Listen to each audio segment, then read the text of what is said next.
പറഞ്ഞത് ആരാണ് എന്ന് റസൂലുള്ള നബി തങ്ങൾ സഹാബാക്കളോട് ചോദിക്കുന്നു. ആരാണെന്നറിയുമോ?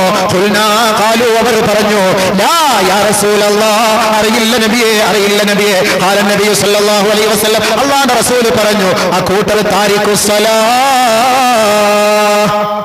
നമസ്കാരം ഒഴിവാക്കിയവർ. റസൂലുള്ളാഹി ദുആ ചെയ്ത ഈ കൂട്ടരെ ഞങ്ങളുടെ കൂട്ടത്തിൽ നീ വെച്ച് പൊറപ്പിക്കല്ല അല്ലാഹ്. നബിതങ്ങൾ മദീന പള്ളിയുടെ മിമ്പറിന്റെ അടുത്തിരുന്ന് ദുആ ചെയ്ത ദുആയാണ്. അവരാണ് ഷഖിയും മഹറൂം. ഓരോ പള്ളികളിലും ദുആ ചെയ്യാറുണ്ട്. ഇത് റസൂലുള്ളാഹി ചെയ്തത് ആരെക്കുറിച്ച്? നമസ്കാരവുമായി ബന്ധമില്ലാത്തവർ.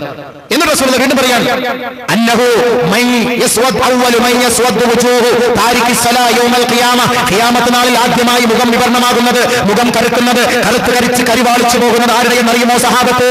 അല്ലാഹുവിന്റെ റസൂൽ പഠിപ്പിച്ചു കൊടുക്കുകയാണ്, താരിഖി സ്വലാ, നമസ്കാരം ഒഴിവാക്കിയവരുടെ മുഖം നാളെ കറുത്ത് കരിവാളിച്ചു പോകും ഖിയാമത്തിന്റെ നാളിൽ. തീർന്നില്ല, വീണ്ടും റസൂലുള്ളാഹി പഠിപ്പിക്കുകയാണ്, വഇന്ന ഫീ ജഹന്നമ വാദിയൻ, നരകത്തിൽ